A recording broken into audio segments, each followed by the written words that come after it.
साप्ताहिक मासिक प्रवचनमालेचा आपला विषय आहे. स्वामी विवेकानंदांचा कर्मयोग आणि भगवद्गीता.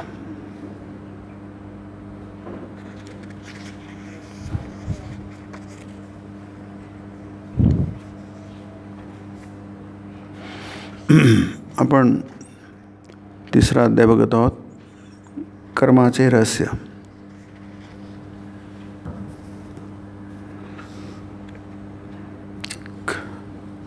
प्राणीमात्राला कर्म हे त्याच्या जन्मापासून सुरू होतं आणि शेवटपर्यंत तो कर्म करतो. म्हणून कर्मयोगाच्या सुरुवातीला स्वामीजींनी हा शब्द कसा तयार झाला याची फोड केली आहे. कारण कर्म हा शब्द फार महत्त्वाचा आहे कर्मयोगामध्ये की नाही. हा शब्द कृ धातूपासून झालेला आहे. संस्कृतमध्ये प्रत्येक शब्दाला धातू असतात. धातू म्हणजे बीज म्हणता येईल आपल्याला. जसं प्रत्येक वस्तूला बीज असतं आणि ते बीजापासून ती वस्तू उत्पन्न होते आणि वाढते. तर झाड असतं, झाड हे फळं देतं, फळातून बीज निघतं आणि ते बीजापासून पुन्हा एक नवीन वृक्ष तयार होतो. असं सजीवापासून प्रत्येक तसंच आहे. जेवढे सजीव प्राणी आहेत ते आपलं बीज सोडून जातात, नवीन बीज. म्हणून उपनिषदांमध्ये, ऐतरेय उपनिषदामध्ये विशेष करून माणसांचे 3 जन्म कल्पिलेले आहेत. तो त्याचे 3 जन्म असतात. म्हणजे पिता पुत्र रूपाने पुन्हा जन्मतो असं ते वर्णन आहे. तर बीज सोडून जातं, कर्म हे बीज सोडून जातं. म्हणून भगवद्गीतेमध्ये जेव्हा कर्म म्हटलं जातं त्याचा अर्थ कर्मफल असतो असं स्वामीजी म्हणतात. अगदी प्रारंभीच जेव्हा कर्मयोग या ग्रंथाची किंवा सुरुवात होते, या चिंतनाची सुरुवात होते, तिथे अगदी सुरुवातीला स्वामीजी म्हणतात की क्र म्हणजे जे काही केले जाते ते कर्म. याचा अर्थ असा आहे, तुमचं अस्तित्व आहे हेच कर्म आहे. तुम्ही आहात म्हणजे कर्म होत आहे. तुम्ही करता आहात हे आपण म्हणतो, पण ते कर्म होते आहे. आपण म्हणतो आकाशात सूर्य आहे हे आपण म्हणतो, पण सूर्याचं असणंच म्हणजे ते कर्म आहे. तो कर्म करतो असं नाही आहे, तो आहे हेच याचाच अर्थ तो कर्म आहे. आपण असे म्हणू शकतो ही सूर्याच्या अस्तित्वावर सर्व जगाचं अस्तित्व आहे. सूर्य नाहीसा झाला की जग पण, विशेष करून पृथ्वीचा आपण विचार केला, पृथ्वी पण नाहीशी होईल. तिथे आईस युग निर्माण होईल. सगळीकडे काय होईल, बर्फ होईल. आता फक्त उत्तर ध्रुव आणि दक्षिण ध्रुवावर बर्फ आहे, सगळ्या पृथ्वीवरच बर्फ होईल. जगणं अशक्य होऊन जाईल. म्हणून सूर्याचं असणं हेच अस्तित्व आहे, हेच कर्म आहे. सूर्य स्वतः काही कर्म करत नाही, पण त्याचं असणंच अस्तित्व आहे. तसंच मनुष्य त्याचं अस्तित्व आहे तेच कर्म आहे. मग आपण त्याला आणखी त्यांनी कर्म केलं असं म्हणतो. इथे कर्माचं रहस्य म्हणजे ते की कर्म होतं, कर्म केलं जात नाही. जोपर्यंत कर्ताभाव आहे, मी करणार आहे, आणि त्याला आपण अहंकार म्हणतो. अहंकार म्हणजे मी असण्याचा भाव. मी आहे म्हणजे काय, मी नुसतं आहे नाही, पण मी कर्म करणारा आहे की नाही. जसं मी इथे बसलेलो आहे की नाही, तर मी नुसतं बसलेलो नाही आहे, मी कर्म करणार आहे. माझं असणंच हे कर्म आहे. मी बोलतो आहे हे पण कर्म आहे. मग त्याचं सगळं ते पॅराफ्रेजिंग झालं, त्याचा विस्तार झाला. तुम्ही नुसते बसलेले नाहीत, तर तुम्ही कर्म करत आहात. याचा अर्थ असणं म्हणजेच फळं निर्माण करणं, परिणाम. फळ म्हणजे परिणाम, की नाही. गीतेमध्ये याचा उल्लेख खूप छान येतो, आहे की नाही. कारण गीता हा ग्रंथ तात्विक ग्रंथ आहे, की नाही. तुम्हाला प्रत्येक गोष्टीचं विश्लेषण माहीत पाहिजे, की नाही. मगच तुम्हाला कर्म खऱ्या अर्थाने करता येईल. आणि रहस्य म्हणजे त्याचं तुम्हाला जे पाहिजे ते फळ तुम्ही मिळू शकाल. आज आपल्याला जे पाहिजे ते फळ मिळतं किंवा नाही मिळत सांगता येत नाही, पण पुष्कळदा विपरीत फळ मिळतं, की नाही. आपला अनुभव आहे की पुष्कळदा बहुतेक करून जे पाहिजे ते मिळत नाही आणि विपरीत म्हणजे उलटं फळ मिळतं. म्हणून स्वामीजींनी ते बरेचसे दिले आणि त्याच्यामध्ये म्हटलं की सर्वात मुख्य म्हणजे पुष्कळसे फळ मिळतात, पण त्याच्यामधलं एक मुख्य आहे की तुमच्यामध्ये मुक्तीची इच्छा होणं. इच्छा हे परिणाम आहे, हे फळ आहे. तुमच्यामध्ये अमुकच इच्छा का होते नाही आणि तमुक इच्छा का होत नाही, त्याचं कारण काय. मग आता मुक्तीची इच्छा हा पण सुद्धा परिणाम आहे. मग काही लोकांमध्येच मुक्तीची इच्छा का होते आणि सगळ्यांमध्ये का होत नाही. हे स्पष्ट आहे की जगामध्ये फारच कमी लोकांमध्ये मुक्तीची इच्छा निर्माण होते, नाही. म्हणजे इच्छा अनंत आहेत. तृष्णा न जीर्णा वयमेव जीर्णा, कालो न जाता वयमेव जाता. तृष्णा म्हणजे तहान. तृष्णा संस्कृत शब्द आहे, मराठीत तहान म्हणता येईल, की नाही. त्याला योगशास्त्रात अभिनिवेश म्हटलेलं आहे. आग्रह, मला पाणी प्यायचं आहे. अशी वेळ येते की मला पाणी पिण्याशिवाय राहिलं नाही, मला सुचतच नाही दुसरं काही. आधी पाणी द्या, नंतर बाकीच्या गोष्टी. चहाची ज्यांना सवय असते, अमुक वेळेला जर चहा नाही, आधी चहा द्या आणि बाकीच्या गोष्टी नंतर करा, तो पण दुसरं काही सुचत नाही. त्याला तृष्णा म्हणतात. अति तीव्र अशी जेव्हा माणसाच्या मनामध्ये इच्छा निर्माण होते त्याला तृष्णा म्हणतात. तर ती कधी जीर्ण होत नाही. जीर्ण म्हणजे काय, झिजत नाही. कपडे झिजतात ना, त्याला जीर्ण अवस्था म्हणतात. आपणही झिजतो, आपलं वय वाढतं म्हणजे आपण झिजतो, की नाही. जसं फूल लहान असताना ते टवटवीत दिसतं, मग ते मलूल होतं, पडून जातं खाली. लहान मूल टवटवीत दिसतं. तर हे जे जीर्णता आहे, तुमच्या तृष्णेला जीर्णता नाही आहे, इच्छांना जीर्णता नाही आहे. सगळ्यांना जीर्णता, मग इच्छांना जीर्णता का नाही आहे. सगळ्याच गोष्टी झिजतात. त्याला गीतेमध्ये व्यय म्हटलं आहे, की नाही. अविनाशी तु तद्विद्धी येन सर्वमिदं ततम. अर्जुना, ह्या जगामध्ये जे काही ततम व्याप्तम आहे, भरलेलं आहे, ते सगळं काय आहे, अविनाशी आहे. त्याला नाश नाही आहे, की नाही. जगामध्ये सगळ्याच गोष्टींना नाश आहे. प्रत्येक गोष्ट आपला अनुभव आहे. ज्यांचा जास्ती वय झालं आहे त्यांना जास्ती अनुभव आहे, की नाही. प्रत्येक गोष्ट काय होते, झिजते आणि नाश होतो. विपरिणमते असं म्हटलं. 6 परिणाम होतात, आहे की नाही. जायते वगैरे, जीर्णते आणि नश्यते. शेवटी ती गोष्ट संपून जाते. 6 परिणाम प्रत्येक गोष्टीवर सतत होत असतात. शेवटला परिणाम आहे नाश. मग सगळ्यांना नाश आहे असं काय असू शकते, नाश नाही आहे म्हणून म्हणत आहे, की नाही. त्याला नाश नाही, अविनाशी, त्याला अविनाशी म्हटलं आहे. नाश नाही आहे, विनाश नाही आहे, काहीच नाही आहे. तू जाण त्याला, तद्विद्धी असं काहीतरी आहे.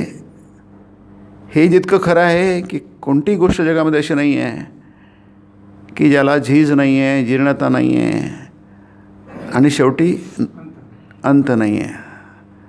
अशी जगामध्ये कोणतीच गोष्ट नाही आहे. हे अगदी खरं आहे.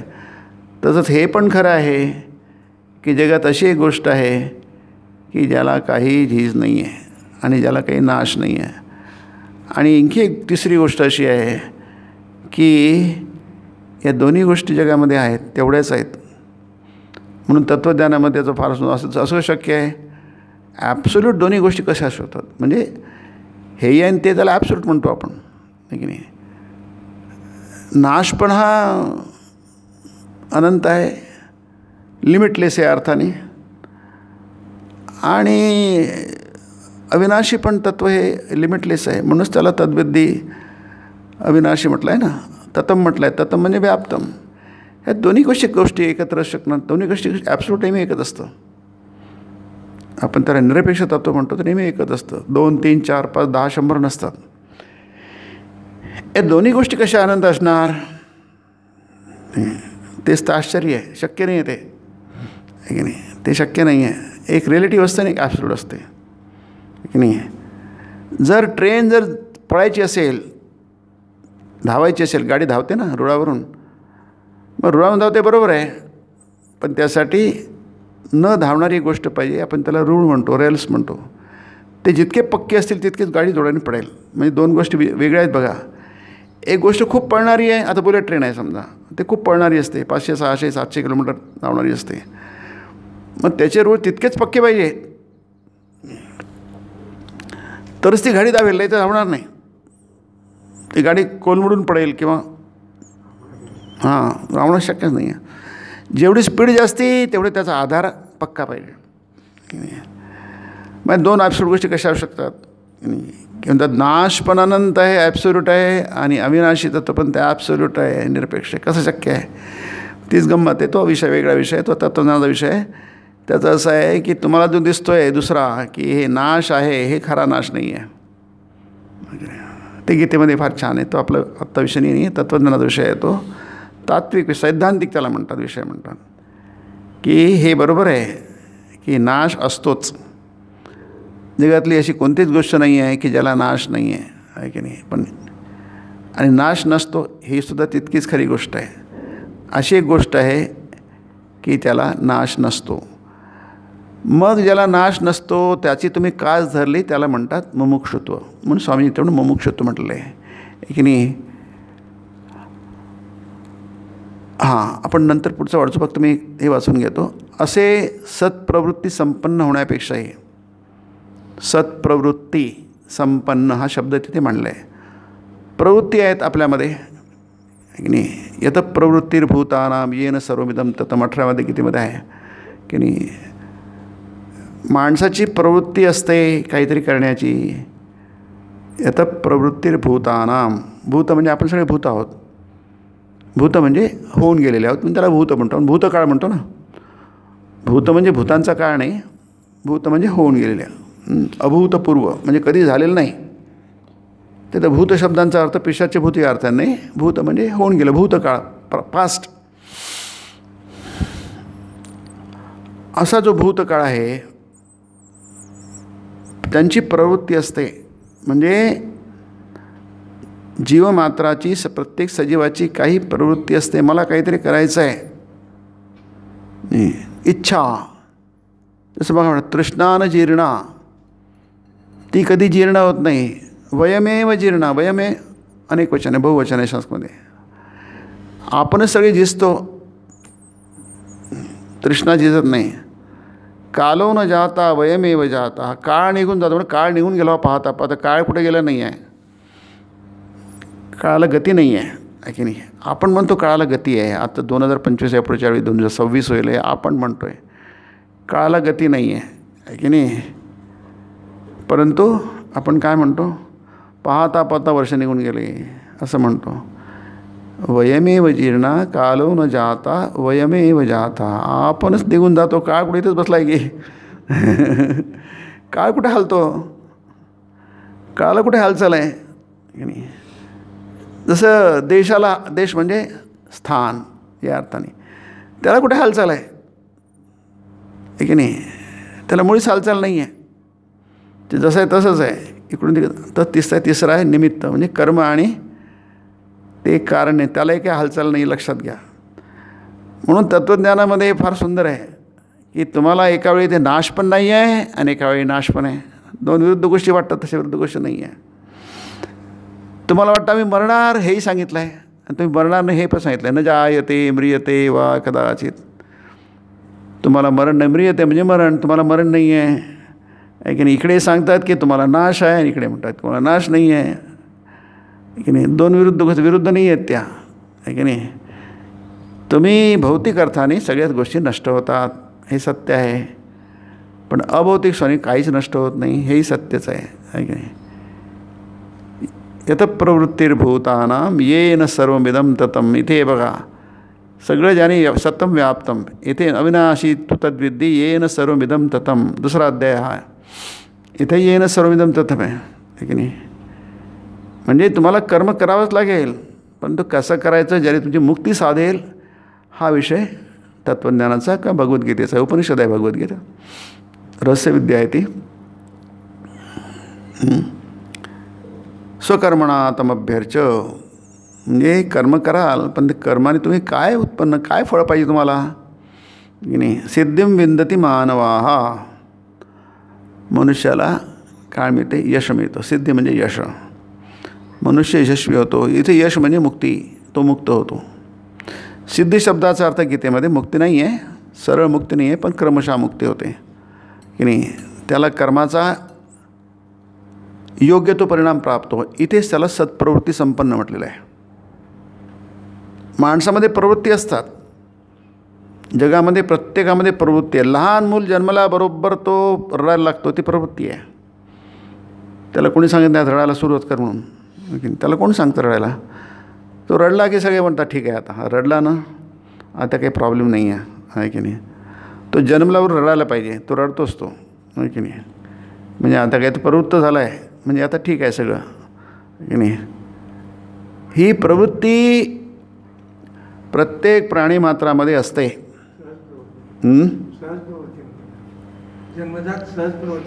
हां, सहज प्रवृत्ती आहे ती. म्हणजे सहज म्हणजे स्वतः आपल्यावर उत्पन्न. ज म्हणजे जन्म, सह म्हणजे बरोबर, आपल्याबरोबर उत्पन्न होणारी गोष्ट आहे ती. पण जगामध्ये सगळेच लोक सत्प्रवृत्ती असल्या नसतात. प्रवृत्ती असते, जसं म्हटलं ना, कोणाचं असं नाही आहे ज्याला प्रवृत्ती नाही आहे. कुत्रासुद्धा भुंकतो, ती प्रवृत्ती आहे. प्रत्येकामध्ये प्रवृत्ती असते आणि ती प्रवृत्ती अगदी शेवटच्या क्षणापर्यंत असते. असे कित्येक लोक असतात, अति कित्येक म्हणजे बरेच, प्रत्येकच म्हणूया आपण. आपल्याला कुठे पुष्कळजण असे व्यक्त करतात आम्हाला मरायचं नाही हो, म्हणजे मरताना असे मी कित्येक लोक. आणि बरोबर आहे ते की नाही. कोणालाच शेवटी मरायचं नसतं, व्यक्त करतो तो मला मरायचं नाही आहे, पण त्याला दिसतं की आपल्याला मरल्याशिवाय दुसरं उपाय नाही आहे. आपण असहाय्य आहोत की नाही. चिरंजीव हे सर्वही मानिताती अकस्मात सांडू निया सर्व जाती. कोणी इच्छेने जातं काय की नाही. ती आहे, ती पण प्रवृत्ती आहे न जाण्याची की नाही. ती कशी प्रवृत्ती, ती प्रवृत्ती आहे कारण उत्पन्न होते, ती प्रवृत्ती असते. प्रवृत्त पुढे नेणारी, ढकलणारी ती असतेच. म्हणून तुमच्या प्रवृत्ती आहे तर त्या तुम्ही सत्प्रवृत्ती करून घ्या. नाही, ते तुमच्या हातात आहे. ते नाही केलं तर तुम्ही दुष्प्रवृत्ती होणार.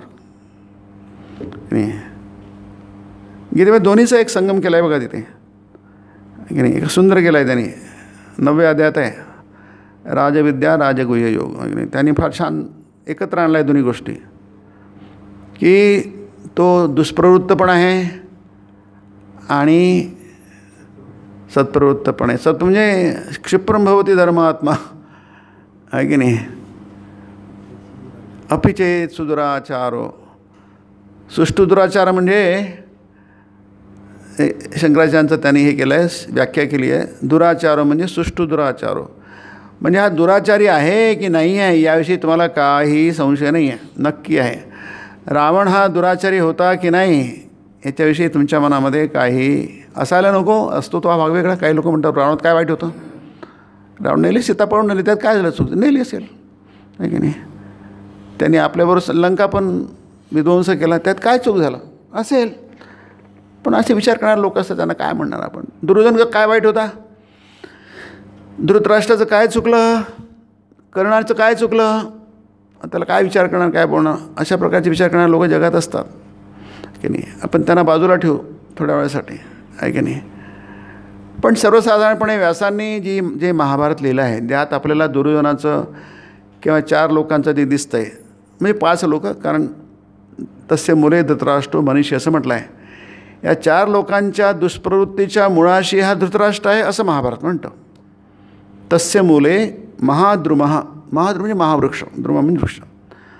हा दुर्योधन नावाचा एक महावृक्ष आहे, पापमय वृक्ष आहे. दुर्योधनो मन्युमयो महाद्रुमः, की नाही. मग कर्णस्कंदा, हा कर्ण त्याचा खांदा आहे, की नाही. शकुनी पुष्प फुले, दुःशासन पुष्प फुले, असं आहे ते सगळं.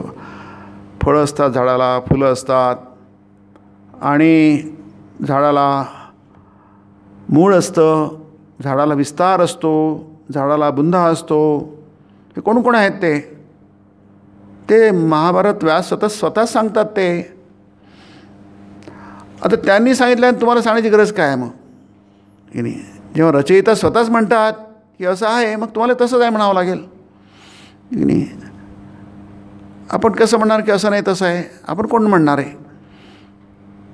जेव्हा रचयिता स्वतःच म्हणतात की बाबा दुर्योधन म्हणजे दुष्प्रवृत्त आहे.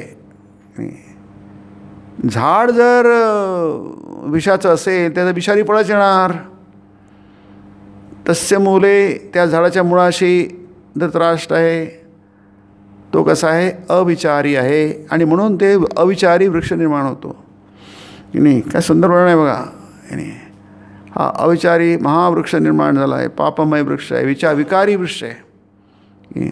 मन्यू म्हणजे क्रोध, मन्यू शब्दाचा अर्थ शब्दशः क्रोध होतो. क्रोध म्हणजे क्षुब्ध आहे. तुम्ही महाभारत बघा, नेहमीच भडकलेले लोक आहे ते. दुर्योधन, दुःशासन, कर्ण, शकुनी, एकाच वेळी सगळ्या. जिथे ते महाभारत उल्लेख होतो 4 जणांचा उल्लेख एकत्रच येतो. धृतराष्ट्र तर आहेच. व्यासांनी एका श्लोकामध्ये सगळं सांगून टाकलं महाभारत. आणि त्यात तसंच म्हटलं आहे, अनुक्रमणिका पर्व आहे, त्यात म्हणतात ह्यात आहे ना हे सगळं मुख्य आहे, अध्याय मुख्य आहे असे व्यास म्हणतात. म्हणजे महाभारत 1 लाखापेक्षा जास्त श्लोकांचा ग्रंथ आहे, तो महाग्रंथ आहे. त्याला एपिक म्हणतात, महाकाव्य. त्या एपिक बरोबर शब्द नाही असू दे, परंतु हा शब्द इतिहास आहे. तो एवढा मोठा ग्रंथ आहे. एका श्लोकामध्ये त्याने सांगितलं आपलं चरित्र काय आहे, की नाही. तिथे काय आहे, सगळे असत प्रवृत्ती संपन्न लोक होते. त्याचा परिणाम काय झाला, विनाश झाला. म्हणजे कर्म हे जर मुळामध्ये वाईट असेल, त्याचा प्रारंभ वाईट असेल, त्याचा शेवट पण वाईट असतो. ते असत असेल तर त्याचं फळ पण असतच मिळणार. मुक्ती ही सत्फळ आहे, भक्ती ही सत्फळ आहे. त्याच्या मुळाशी तेही सांगितलं आहे. दुसरा तसाच समविचारी श्लोक आहे, तो सम करणारा समांतर श्लोक आहे, की नाही. धर्ममयो युधिष्ठिरो धर्ममयो महाद्रुमः. आणखी एक वृक्ष आहे, तोही वृक्षच आहे, पण तो कसा आहे, धर्ममयो आहे, सत्प्रवृत्ती आहे. युधिष्ठिरो धर्ममयो, पांडव हे सत्प्रवृत्त होते. अर्जुन स्कंदावर त्याच्यातही वर्णन आहे, की नाही. भीमा पुष्पफुले आहे, आणि त्याच्या मुळाशी काय आहे तेही पण सांगितलं आहे. म्हणजे ते सत्प्रवृत्ती संपन्न म्हटलं स्वामींनी. असे सत्प्रवृत्ती संपन्न होण्यापेक्षाही अधिक उच्च एक अशी अवस्था आहे. आपण महाभारतात संदर्भ, कारण महाभारत अति अद्भुत ग्रंथ आहे, संदर्भ घेतो आहे आपण. महाभारतामध्ये सगळे सत्प्रवृत्ती संपन्न आहे, पण मुमुक्षुची इच्छा नाही आहे, म्हणून स्वामीजीत मांडलं आहे ते. पण याचा अर्थ सत्प्रवृत्ती व्हायला पाहिजे. दुष्प्रवृत्ती होण्यापेक्षा नरकापेक्षा स्वर्ग नेहमीच चांगला. दुर्गतीपेक्षा सद्गती नेहमीच चांगली. माणसाची दुर्गती होऊ नये, या जन्मातही होऊ नये आणि मेल्यानंतरही होऊ नये, आहे की नाही. संभावितस्य चा कीर्ती, आहे की नाही. तुझी अकीर्ती इतकी होईल की अक्षय कीर्ती होईल, म्हणजे ते कधी सामणार नाही. लोक म्हणतील अर्जुन काय पळून गेला रणातून. संभावितस्य चा कीर्ती मरणादतिरिच्यते, की नाही. अरे तू जन्मभर एक लढला, एकट्या लढला, कधीच पराभव नाही आला. कर्ण तर कितीदा पळून गेला अर्जुनासमोरून. अर्जुनाने कर्णाचा कितीदा पराभव केला आहे, कितीदा पळून गेला अर्जुनाच्या पुढून हां. असे तुझे महान कर्णसुद्धा अर्जुन पळून गेला. कर्णसुद्धा कधीच टिकला नाही अर्जुनासमोर. अर्जुनाने एक हाती युद्ध केलं आहे एकटा, बाकी कौरव सगळं ते विराट पर्वामध्ये आहे गोग्रहण प्रसंगी. एवढी तुझी कीर्ती आहे आणि तू नाही लढला तर तुझी अकीर्ती होईल आहे, ती कीर्ती संपून जाईल आहे. मग ते सुद्धा महत्त्वाचं आहे की नाही, कारण ती सत्प्रवृत्ती आहे की नाही. परंतु सत्प्रवृत्ती असली पण त्याचं फळ काही मुमुक्ष नाही, मुक्ती नाही आहे, हे सांगायचं की नाही. म्हणून ते आपण म्हणतो तुम्ही कर्म असे करा की नाही की त्याचं फळ तुम्हाला सिद्धी म्हणजे यशाची सिद्धी. आणि दुसरा शब्द गीतेमध्ये येतो संसिद्धी येतो. संसिद्धीम लभते नराम. इथे मानवाना म्हटलं आहे, इथे नरा म्हटलं आहे. दोन्ही शब्द सामान्य आहे. नर म्हणजे मनुष्य, मानव म्हणजे मनुष्य, म्हणजे सर्वसाधारण. याचा अर्थ आहे देशकालाचा काही संबंध नाही तिथे, सामान्य आहे ना. देशकाल नर म्हणजे कुठलाही असो, मानव म्हणजे कुठलाही असो, तो कुठलाही तरी उपखंडातला असो किंवा आधी ध्रुवाचा असो, कुठं माणूस आहे ना, त्याला डोकं आहे ना, त्याला भावना आहे ना, बस त्याला संसिद्धी मिळेल, त्याला मुक्ती मिळेल. संसिद्धीम लभते. तिथं संसिद्धी म्हणजे मुक्ती शब्द अर्थ आहे तिथे. सिद्धी म्हणजे क्रमशः होणारी गोष्ट आहे, त्याला सिद्धी म्हटलं आहे. तुम्हाला यश मिळतं, आणखी यश मोठं मिळतं, आणखी आणखी एका सर्वश्रेष्ठ यशाची कथा परामगती म्हटलं आहे गीतेमध्ये. गती म्हणजे परिणाम. तुम्हाला आणखी यश मिळतं, आणखी शेवटी असं यश आहे की त्याच्यापुढे यशच नावाची गोष्टच नाही आहे. यल्लब्ध्वा चापरम लाभम मन्यते ना अधिकम ततः हा 6वा अध्याय. जे यश तुम्हाला मिळाल्यानंतर आणखी याच्याविषयी यश आहे असं तुम्ही मानतच नाही. म्हणजे जगच मानत नाही, तुम्ही मानत नाही, शास्त्रही मानत नाही. अशी गोष्ट असते का? असते. कशी मांडली असते? आपल्याला काय पाहिजे, हे झाल्यानंतर आपल्याला नोकरी लागली, जो पण नोकरी लागत नाही तो नोकरी लागल्यानंतर मग आपलं काय बसते, अच्छा पुढचं पद मिळालं पाहिजे, म्हणजे आणखी पगार मिळेल, मग आणखी परीक्षा देऊन आणखी म्हणजे आणखी शेवटी काय आणखीन करता आता रिटायर व्हावं लागतं की नाही.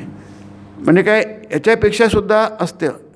पण हे मिळाल्यानंतर आणखी काहीतरी मिळालं पाहिजे, पण आणखी मिळायला पाहिजे असं राहतं नाही. यल्लब्ध्वा, जे मिळाल्यानंतर चापरम लाभ, आणखी दुसरं काहीतरी लाभ असतो. मन्यते, मानणं, न अधिकम ततः, यापेक्षा दुसरं काहीतरी आणखी मोठं श्रेष्ठ आहे, त्याला परागती म्हटलं आहे. असं कधी तो समजत नाही, म्हणजे नाहीच आहे, असं काहीच नाही आहे. आपल्याला कल्पना करता नाही करतायत. अशी कल्पना करताना आपण मग आणखी आपल्या ज्येष्ठ पद मिळण्यासाठी प्रयत्नच नसता केला की नाही. मनुष्य जन्मावर तेच करतो ना. आणखी आपल्याला काहीतरी मोठं मिळालं पाहिजे, आणखी काहीतरी पैसा मिळाला पाहिजे, आणखी काहीतरी प्रसिद्धी मिळालं पाहिजे, आणखी असं स्वाभाविक प्रवृत्ती आहे ती. आणि तसंच असायला पाहिजे की नाही, कारण ती प्रवृत्ती आहे, त्यात चूक काहीच नाही आहे. 100% बरोबर आहे ते की नाही. तुमची प्रवृत्ती आहे ते 100% बरोबर, त्यात काहीच चूक नाही आहे. कारण माणसाला ते प्रवृत्ती त्याच्या पाचवीलाच पुजलेली आहे ती. आपल्या याच्यात अलंकारिक मेटाफॉरिकली म्हणायला जायचं तर की नाही. तो मुलगा जन्मावर रडतो, हातपाय हलवतो, काही नाही काही ते करतोच, तो रडतो, त्याला बाकी काहीच करता येत नाही, पण जे करता येतो तो करतो की नाही.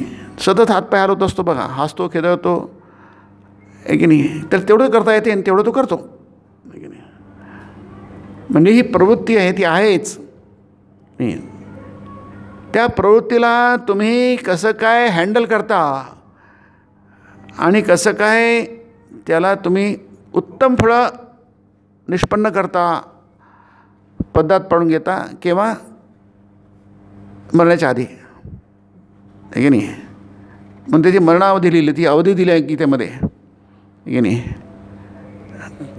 की शेच्या अगदी अंतिम वयसे अपी, अगदी शेवटी होणारसुद्धा तुम्ही जर मिळू शकले ना, ब्रह्मनिर्वाण मृच्छती, म्हणजे तुमचं संपलं. You have achieved the best की नाही. परामगतीम स्थानम म्हटलं आहे. तुम्हाला असंच जागा मिळाली की याच्या पुढची जागा तुम्हाला नाहीच आहे, त्याला ब्रह्मपद म्हणतात. म्हणजे तुम्हाला असं पद मिळालं, पद म्हणजे स्थान. पदशब्दाचे अर्थ अनेक आहे, त्यातलं एक स्थान पण अर्थ आहे. ब्रह्मपद म्हणजे ब्रह्माचं स्थान, पद म्हणजे पाय पण होतात, बरेच अर्थ आहे पदाचे. पण आपण हा अधिकारी पदावर पोचला म्हणजे पद म्हणजे स्थान या अर्थाने, प्रतिष्ठा, लौकिक योग्यता इत्यादी की नाही. पण ते मिळाल्यानंतर त्याला दुसरं काही मिळायचं राहिलंच नाही आहे. म्हणजे आपल्याला मनुष्याला त्यांनी एक टार्गेट दिलं आहे बघा शेवटलं, आहे की नाही. स्वामी विवेकानंद म्हणतात की नाही की ज्याच्याकडे टार्गेट आहे, मला काय करायचं आहे ते टार्गेट आहे, तो मनुष्य चुका करेल, आहे की नाही, 1000 चुका करेल. पण ज्याच्याकडे टार्गेटच नाही तो 50,000 चुका करणार. म्हणून ते म्हणतात टार्गेट नसणं, टार्गेट असणं चांगलं. पण एवढंपासून थांबू नका. तुमच्यासमोर नुसतं टार्गेट नाही, सर्वोच्च टार्गेट असायला पाहिजे. असं समोच्च इतकं टार्गेट ठेवा, ध्येय ठेवा, उद्देश ठेवा की ते सर्वोच्च असायला पाहिजे. नाही काय तुम्ही छोटं ठेवलं ते पोचले, झालं की आमचं सगळं. असं जगात असंच घडतं ना. सगळं जग याच रोगाने पीडित आहे ना. आपण आपल्यासमोर काहीतरी ध्येय ठेवतो, पण ते इतकं छोटं असतं आणि तेच पोचायला आपल्याला घाम फुटतो, आहे की नाही. तेवढंच जमत नाही आपल्याला. शास्त्राने सांगून ठेवलं आहे 4 आपल्याला टार्गेट ठेवलं आहे, धर्म अर्थ काम मोक्ष. सगळं जग अर्थ आणि कामं याच्यासाठी तेच टार्गेट ठेवतं आहे. हे आपल्याला समजेल या भाषेत मी सांगतो आहे की नाही. 4 आपल्याला टार्गेट ठेवलं आहे शास्त्राने की अर्थ म्हणजे पैसा.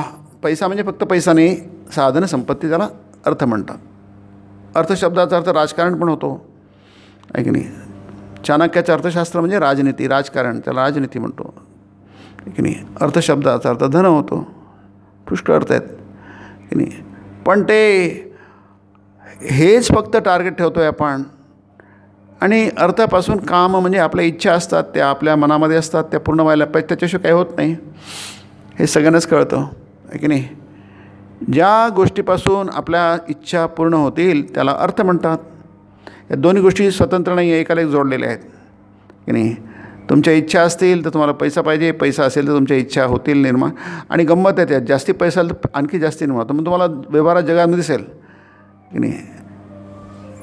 ज्याच्याकडे खूप असतं आणि पुष्कळ वेळा आपोआप आलेलं असतं तो माणूस व्यसनी होतो, व्यसनांच्या आहारी जातो. त्याला खूप पैसा असतो, खूप प्रसिद्धी मिळते, खूप हे मिळतं, जग त्याचं वाहवा करतं, ते सांभाळू शकत नाही, ते वाहत जातात. आणि शेवटी काय असतात, रस्त्यावर येतात, बस स्टँडवर उभे राहतात. ज्यांच्या मागे 10 गाड्या होत्या आणि पुढे 10 गाड्या होत्या, म्हणजे सरकारच्या नाही, स्वतःच्या, आहे की नाही. अशा जगात शेकडो उदाहरणं आहेत.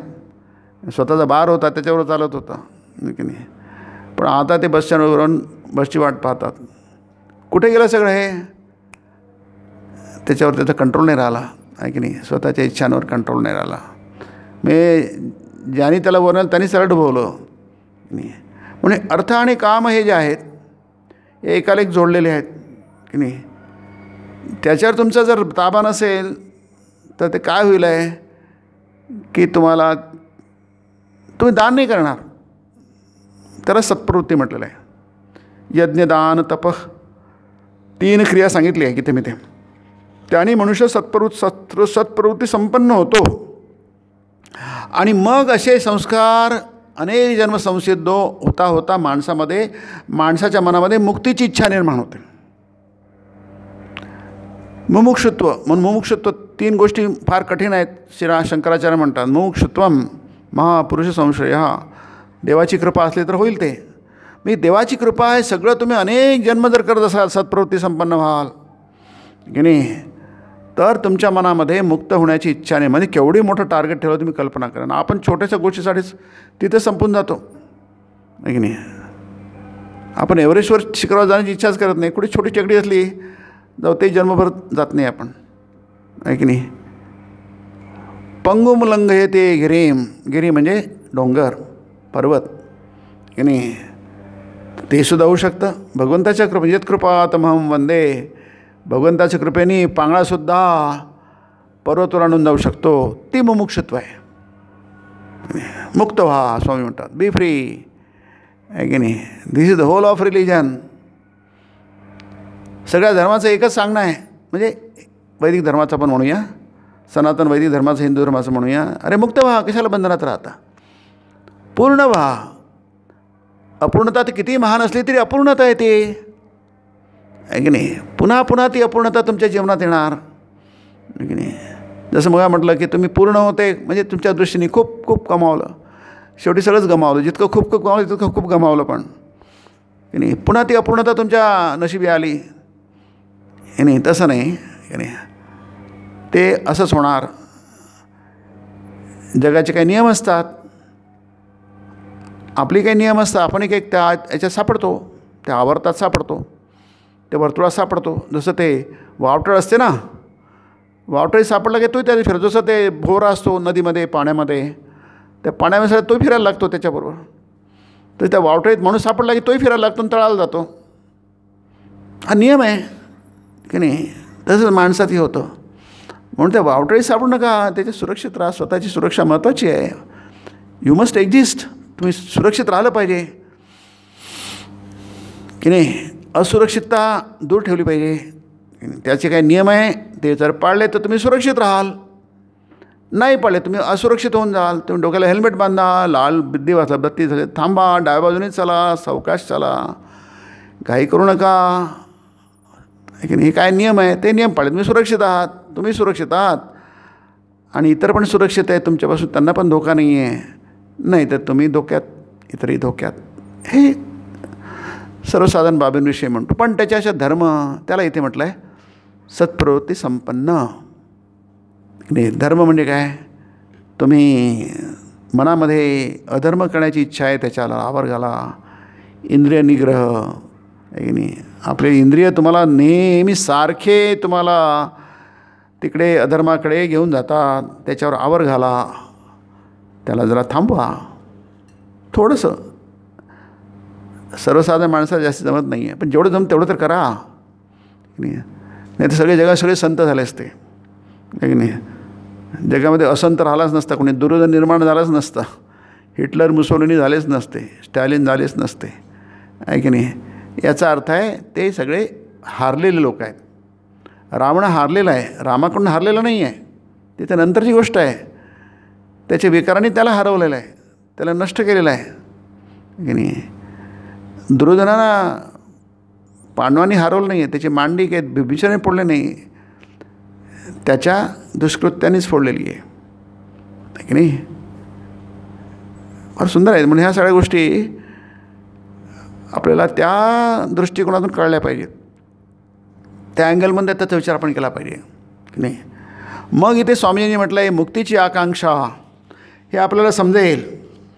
नाही तर काय, कशाला मुक्ती पाहिजे, आपण आहोत की बरे, खातो पितो मजा करतो, या मुक्तीच्या डोक्याला कशाला ताप द्यायचा असं वाटेल आपल्याला की नाही. कशाला डोक्याला आधीच इतक्या कटकटी आहे डोक्यांमध्ये, आणखी एक नवीन कटकट आणि कठीण कटकट आहे, साधी कटकट नाही ही, पुन्हा कटकट कशाला असं वाटेल आपल्याला. असं नाही आहे.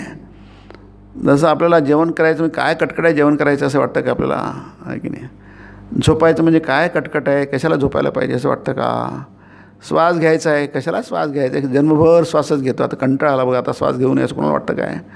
नाही, श्वास घ्यायला माणूस तडफडतो, तेव्हा त्याला प्रत्येक श्वासाची किंमत कळते, जेव्हा त्याला एकही श्वास घेता येत नाही धड.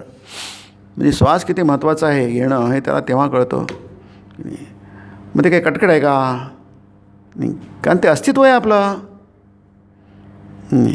मग ज्याच्यावर अस्तित्व आहे, तुम्ही मानव म्हणून मुक्त होण्याची इच्छा ही अस्तित्वाचा प्रश्न आहे, तुमच्या एक्झिस्टन्सचा प्रश्न आहे. तिथे कुठली कटकट आहे ती. त्याच्यापेक्षा महान श्रेष्ठ गोष्ट कोणती असूच कशी शकते, त्याला म्हणतात कर्माचं रहस्य, सिक्रेट ऑफ वर्क. हे बी तुम्ही कर्म करणारच की, पण त्याचं फळ फार थोडं मिळतं. म्हणून दुसऱ्या कर्मण्ये वा अधिकार असते म्हटलं आहे. कर्म करण्यात अधिकार म्हणजे मला ते कर्म करावंच लागेल. अधिकार म्हणजे तुमची योग्यता. योग्यता म्हणजे जसं आता एखादी बकरी आहे, ते लबोती बेबेच करणार, कारण ते अधिकार आहे त्याचा त्याचं स्वर यंत्र तसंच आहे. कुत्रा भोभोच करणार, त्याचं स्वरयंत्र तसंच आहे. मांजर म्याव म्याव करणार, त्याचं स्वरयंत्र तसंच आहे. जर स्त्रियांचं स्वरयंत्र वेगळं असतं, पुरुषांचं स्वरयंत्र वेगळं असतं, त्यातून वेगळाच आवाज यातून वेगळाच आवाज निघणार, आहे की नाही. त्या अर्थाने म्हटलं आहे कर्मणी एव अधिकार असते. अधिकार म्हणजे तुमचं, आपण ज्या अर्थाने अधिकार म्हणजे तुमची योग्यता, या अर्थाने शब्द आहे. तो अधिकारी आहे म्हणजे त्याची ती योग्यता म्हणून तो अधिकारी आहे. अधिकारातून अधिकारी होतो. त्याचा अर्थ तसा आहे, अर्जुना तुझा अधिकार तेवढाच, अधिकार तुझी योग्यता तेवढीच आहे, कर्म कर बेटा, आहे की नाही.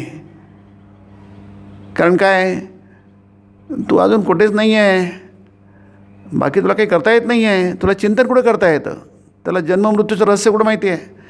जन्मावर त्याचा विचार केलाच नाही तू फक्त युद्ध केलंस. युद्ध करण्यामधल्या युद्धशास्त्रातलं तू प्रावीण्य मिळवलंस, ख्याती मिळवलीस, प्रसिद्धी मिळवलीस अर्जुनासारखा दुसरा योद्धा नाही. हे बरोबर आहे, छान आहे. परंतु त्याच्यापुढे तुला काय जमलं? काही जमलं नाही आहे. तू शंकराशी लढला, स्वर्गात गेला, आहे की नाही. खूप गुण आहेत, अत्यंत गुणी आहे. सत्प्रवृत्ती संपन्नता म्हणजे काय? अर्जुन आहे आणि युधिष्ठिर, भीम फार मोठे लोक होते, आहे की नाही. हे जितके वाईट आहे ना कौरव, तितकेच चांगले ते. आपण इतके लोक वाईट असू शकतात? हां, असू शकतात. बघा कौरव सगळे इतके वाईट आहेत, इतके चांगले असो. हां, असतं की चांगले. पांडव बघा इतके चांगले लोक आहेत, की नाही. जगामध्ये पराकोटीचे वाईट लोक असतात, हे जेवढं खरं आहे तसंच पराकोटीचे चांगलं होतं हे पण खरं आहे की नाही. पण स्वामीजी ते काय म्हणतात, हे पराकोटी चांगलं पराकोटी पण हे पुरेसं नाही आहे. हे जे वाक्य आहे ना स्वामीजी म्हणतात इथे, असे सत्प्रवृत्ती संपन्न होण्यापेक्षाही अधिक उच्च अशी एक अवस्था आहे.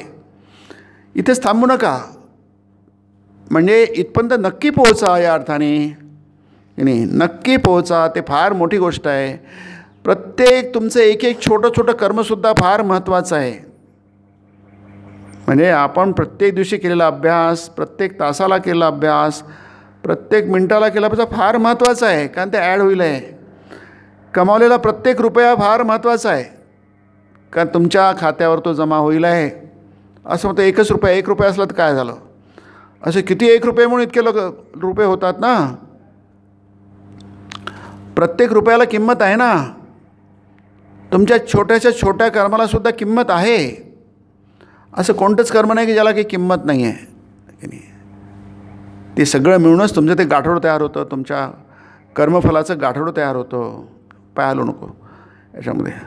तुमच्या कर्मफलाचं ते गाठोडं निर्माण होतं की नाही. आणि ते कर्माचं फळ त्याने तुम्ही असत्प्रवृत्त होता किंवा सत्प्रवृत्त होता की नाही. म्हणून त्या दोन्ही मग म्हटलं 9व्या अध्यायामध्ये जे आलं आहे की दोन्ही गोष्टी विरुद्ध आहेत, पण दोन्ही गोष्टी एकत्र येऊ शकतात. ते रामकृष्ण ठाकूरांच्या चरित्रामध्ये श्रीरामकृष्ण आपले यांचं उदाहरण आहे. गिरीश बाबू ते फार विद्वान होते, नाटककार होते, अष्टावधानी म्हणतात. एकाच वेळी 8 कामं करून 10 कामं करू शकायचे नाही की नाही. खूप प्रसिद्ध व्यक्ती होते बंगालमधले की नाही. ते श्रीरामकृष्ण भक्त ते त्यांनी इतके दुष्प्रवृत्त होते. अपिचे सुदुराचारो, म्हणजे त्यांच्या दुराचाराविषयी असतील की नसतील हा विषय त्यांना सुष्ट दुराचार म्हणतात. नक्की 100%. मग काय राहिलं तर रावणच राहिला. रावणाचं काय झालं? दुरंध राहिला नाही की नाही. पण तुम्ही जर कितीही जरी वाईट परिस्थिती असली तरी तुम्ही बाहेर निघू शकता. कारण की जन्मतः तुम्ही पुण्यवान आहात, शुद्ध आहात. ती अशुद्धता, अपवित्रता तुमच्याजवळ आलेली आहे, पण तुम्हाला चिपकलेली नाही आहे ती, आहे की नाही. त्याला दुष्प्रवृत्ती म्हणतात. ती तुम्हाला वाटते तुम्हाला चिपकलेली आहे, तुम्हाला चिपकलेली नाही आहे. अमृतस्य पुत्र हा श्वेताशत्रू म्हणलं आहे. शृण्वन्तु विश्वे अमृतस्य पुत्र हा. तुम्ही मृताचे पुत्र नाही, अमृताचे पुत्र आहात. तुम्ही पुत्र आहात पण अमृताचे आहात, म्हणजे न मरणारे पुत्र आहात. तुम्ही ब्रह्मपुत्र आहात असं म्हणूया आपण, आहे की नाही. तुम्ही ब्रह्माचे पुत्र आहात, आहे की नाही. स्वामी म्हणतात आम्ही चिरंजीव आहात, आम्हाला मरण नाही आहे. स्वामीजी म्हणतात भारताविषयी, आहे की नाही. भारताला मरण नाही आहे की नाही. भारताचे जीवन आत्म्याप्रमाणेच अनादि अनंत आणि अविनाशी आहे आणि आम्ही त्या भारताचे सुपुत्र आहोत स्वामी म्हणतात, आहे की नाही. हे स्वामींच्या चेन्नईमध्ये, आता तो मद्रास होता त्यावेळी, त्यामध्ये दिलेला फ्युचर ऑफ इंडियामधलं ते सुरुवातच त्याची तशी आहे. आणि आम्ही या भारताचे सुपुत्र आहोत. आत्म्याप्रमाणेच आमचं अनादि अनंत अविनाशी जीवन आहे. काय सुंदर आहे बघा, आहे की नाही. जसं आत्मा हा अनादि आहे, त्याला आदी नाही आहे, प्रारंभ नाही आहे नाही, आणि त्याला शेवट नाही आहे. ज्याला आदी नाही त्याला शेवट नाही. अनादी आहे, अनंत आहे. अनंत म्हणजे ज्याला अंत नाही ते अनंत आहे की नाही. आम्हाला शेवट नाही आहे, आम्ही कधीच मरणार नाही आहे की नाही. सगळ्या संस्कृती जगाला नष्ट झाल्या, कारण ते संस्कृती काय आहे? नाशवान संस्कृती आहेत, की नाही. त्या सगळ्या भौतिकतेवर आधारलेल्या आहेत, स्वामी म्हणाला की ज्वालामुखीवर आहे, केव्हा त्याचा स्फोट होईल अमेरिकेत सांगता येत नाही, की स्वामी म्हटलं आहे की नाही. कारण काय, मुळाशी भौतिकता आहे ती, की आपल्याकडे भौतिकता नाही आहे, आपण काही वेड्यासारखं वागत नाही असेल, पण मुळाशी आपल्याला अनादि अनंत विनाशी तत्व आहे, हा फरक आहे की नाही. म्हणून ते धर्ममय महायुधिष्ठिर आहे, त्याच्या मुळाशी काय सांगितलं आहे बघा, की नाही. शेवटचं 4थं चरण आहे त्याचं. जसं याचं 4थं चरण आहे, तस्य मूले धृतराष्ट्र अमनीषी. अमनीषी म्हणजे अविचारी, जो विचार न करता बोलतो, विचार न करता वागतो, जो विचार न करता आपलं काय होईल असे विचार मनामध्ये बाळगतो, याचा शेवट कुठे जाईल आहे याचा विचार करत नाही, त्याला अविचारी म्हणतो. तो त्याचं प्रतीक आहे धृतराष्ट्र. मग या धर्ममय महापुरुषाच्या मुळाशी काय आहे, याच्या मुळाशी आहे तस्य मूले, त्याच्या मुळाशी कृष्ण आहे म्हटलं आहे. प्रत्यक्ष भगवान ब्रह्म आहे बघा. 4थं चरण आहे ते. शास्त्र आहे म्हटलं आहे. शास्त्र म्हणजे सत्यावर आधारलेले विचार, त्याच्या आधी सत्य आहे, मध्येही सत्य आहे आणि शेवटी सत्य आहे की नाही, त्याला शास्त्र म्हणतात. तस्मात शास्त्रम प्रमाणम. ते कसं वागायचं ते काय म्हणतात सांगा. कारण त्यांनी जे सांगितलं आहे तशाप्रमाणे वागले आहेत, आणि तशा तुम्ही वागले, तुम्ही तसेच होणार. तुम्ही प्रत्यक्ष नारायण होणार. आणि तसे ब्राह्मणा म्हणजे असे चांगले लोक जगात असतात, सत्प्रवृत्ती सत्संपन्न लोक, सत्संस्कारी लोक असतात की नाही. ते जर तुम्ही तुमच्यासमोर ठेवले आदर्श, तर तुम्ही तसेच होणार. Man is known by his company की नाही. माणूस कसा आहे तो कोणाबरोबर आहे त्यानं समजतं, त्याच्या आजूबाजूला कोण लोक आहेत. म्हणजे आपल्याला जन्मभर माणसांची पारख करावी लागते, आणि जन्मभर लोक आपली पण पारख करत असतात नाही की नाही. माणूस कसा आहे तो कशावरून ठरवणार, कारण आपल्याला लोकांची गरज असते, आपण एकटं काय करू शकत नाही, पुष्कळ लोकांची गरज असते, पुष्कळ सहाय्याची गरज असते. मग आपण काय विचार करतो, याला निवडायचं कसं, सिलेक्शन कसं करायचं, कशाच्या आधारावर करायचं. आणि तो पुस्तक कोणते वाचतो, मुलाखतीत विचारलं जाईल. आता तू पुस्तक कोणतं, तुझ्याबरोबर कोण असतात, तुम्हाला कळणार नाही ते प्रश्न का विचारतो ह्या. तो तुम्हाला पारखतो आहे. समोरचा माणूस, समोरचा पॅनल जो असतो मुलाखत घेणाऱ्यांचं, तो तुम्हाला ज्ञान किती आहे तर नंतरचा प्रश्न आहे. ते काय ज्ञान काय तुमच्यात टाकता आहे, तुम्हाला ट्रेनिंग देता येईल आहे, पण माणूस ट्रेनिंग घेऊन निर्माण नाही करता येणार. त्याचे संस्कार कसे आहे, संस्कार काही 2-4 दिवसात होणाऱ्या गोष्टी नाही आहेत, त्या गोष्टी आहेत फार परिश्रमाने निर्माण होणाऱ्या गोष्टी. एक वाईट संस्कार काढायला जीवनातून फार कष्ट करावे लागतात. एक चांगला संस्कार आपल्या आत आणण्यामध्ये फार कष्ट करावे लागतात. घाम पडतो, काही होत नाही तरी एक पाऊल नाही टाकता येत पुढे आपल्याला. इतकं जखडला गेले आहोत आपण नाही. मग तुम्ही कोणाबरोबर राहता, कोणत्या वस्तीत राहता, की तुम्ही काय बोलता की नाही. तुमच्या तोंड एखादा वाईट चुके शब्द, अरे याच्या तोंडात चुकीचा शब्द आहे, वाईट शब्द आहे, टॅबू आहे, काहीतरी विचित्र आहे, मग एकदम तुमच्यात मार्ग कमी होतात तुमचे. तो माणूस समोरच्या पॅनल मला पारखत असतो की तुमचं ज्ञान मी जास्त याला माहीत आहे. सगळ्यांमध्ये सगळ्या प्रश्नाचे उत्तर नसतात, शक्य नाही ते. समोरच्या मला सगळ्याच प्रश्न उत्तर कसे देता येणार, पण त्यांना माणूस कसा आहे बघायचा असतो आहे की नाही. याचे संस्कार काय, याच्या सवयी काय, तो तुमच्या बसण्यावरून, तुमच्या बोलण्यावरून, तुमच्या वागण्यावरून, तुमच्या मॅनर्सवरून, तुमच्या याच्यावरून नॉर्म्सवरून कळेल त्याला आहे की नाही. ते मुख्य असतं की नाही. ते कसं होतं, ते कर्माने होतं नाही. मग प्रवृत्ती ज्या आहेत, म्हणून ते चांगले लोक तुमच्या 3 गोष्टी आहेत, मनसा वाचा कर्मणा की नाही. तुमच्या मनामध्ये कोणते विचार येतात की नाही ते बघितलं जाईल. तुम्ही बोलता कसे, वाचा म्हणजे बोलता कसे, त्याच्यावरून कळतं. कर्मणा तुम्ही कसे वागता, विचार, बोलणं आणि वागणं या 3 गोष्टी असतात. त्यावरून माणसांची पारख होते नाही. तर त्या प्रत्यक्षपणे अप्रत्यक्षपणे बघितल्या जातात की नाही. मग त्याची विभागणी होते, ग्रुप केला जातो त्याचं, म्हणजे त्याची कॅटेगोरायझेशन होतं त्याचं. मग त्याच्यावर आपला एक अंदाज बांधता येतो माणूस कसा आहे म्हणून. आणि नंतर मग आपण काही सगळ्याच गोष्टी बघू शकत नाही, पण आपल्याला हा माणूस चालेल की नाही चालेल, की हा उपद्रव निर्माण करेल हे बघितलं जातं आहे की नाही. चालण्यासारखं असेल मग थोडं त्याच्यात बदल करून आणता येतील, थोडं ठीक होईल आहे. परंतु मुळातच जर कळलं की अरे बेकार आहे, याला काही हा तो त्रासदायक म्हणून उपद्रवी माणूस होणार, मग त्याला काय करणार, बाजूला ठेवतात. नको बाबा, हा उपद्रव नको, आपल्या उपयोगाचा नाही आहे, उपयोग नाही तर उपद्रव होईल आहे. मग उपद्रव होईल तर तो नको. आपण असं सिलेक्शन करतो ना, आपल्या घरात कोणाला ठेवायचं नोकर तर आपण असंच करणार ना. तो आपल्याला त्रास देणं येईल की आपल्याला सुखात वाढ होईल की दुःखात वाढ होईल आहे की नाही, आपले ताण वाढवता येईल की ताण कमी होईल आहे. समजा एखादा मॅनेजर आहे किंवा काय मोठा त्याचे काय मॅनेजिंग MD आहे, मग त्याला सेक्रेटरी पाहिजे आहे, म्हणजे त्याला विचार करत इतकं वेळ कुठं असतो त्याला माणसाला की नाही. मी सांगितलं हा माझ्या मनातला विचार हा कसा बरोबर करतो आहे. आजकाल MBA वगैरे असतं ना की नाही, पर्सनल सेक्रेटरी वगैरे. आता तो जर त्रास देणारा मला सतत छळणार असेल, माझे दोष दाखवणार असेल किंवा मला उगाच काहीतरी अडचणीत आणणार असेल, मग नको बाबा की नाही.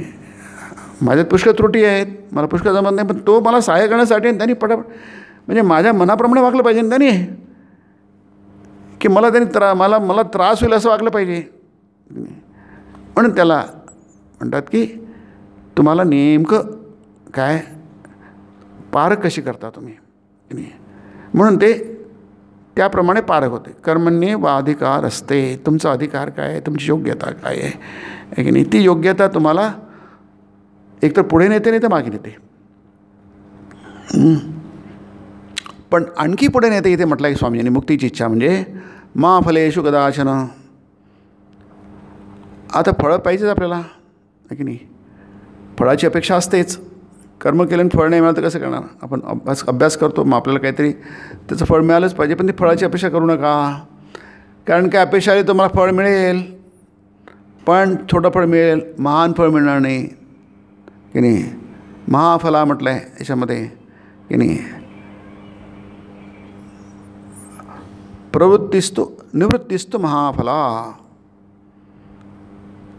जे सगळ्यांना हवंहवंसं वाटतं ते तुम्हालाही हवंहवंसं वाटतं, सगळ्या जगाला वाटतं हवंहवंसं. लहान मुलाला कॅडबरी आवडते किंवा त्याला चॉकलेट आवडतं, गोड आवडतं, त्याची आवडी असतात, त्याची आवडी असतात. जगाला वाटतात काय विशेष आहे. प्रवृत्ती एषा भूतानाम. माणसाला सगळं तुम्हालाही आवडतं, सगळ्यांना त्याच गोष्टी आवडतात, त्यात काय विशेष आहे. मग त्याला म्हटलं आहे विशेष हे आहे की तुम्हाला वाईट गोष्टी आवडू नये, चांगल्या गोष्टीची आवड निर्माण करा आहे की नाही. कारण आवड आहे तुमच्यामध्ये, रुची आहे, ते आकर्षण आहे, परंतु चांगल्या रुची निर्माण करा, चांगल्या आवडी निर्माण करा. ते हातात आहे पण हातात नाही आहे.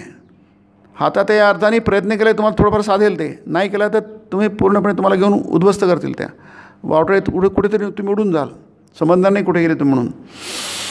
तुमच्या हातात काय आहे, तुमच्या हातात आहे माहीत करून घेणं, त्याचा विचार करणं, शांत राहणं आणि त्याप्रमाणे हळूहळू वागण्याचा प्रयत्न, एक एक पाऊल पुढे टाकणं, ते तुमच्या हातात आहे. आणि त्याचं फळ महान आहे. म्हणजे महान कसं, मग ते 9व्या अध्यायातलं सांगितलं तुम्हाला मी.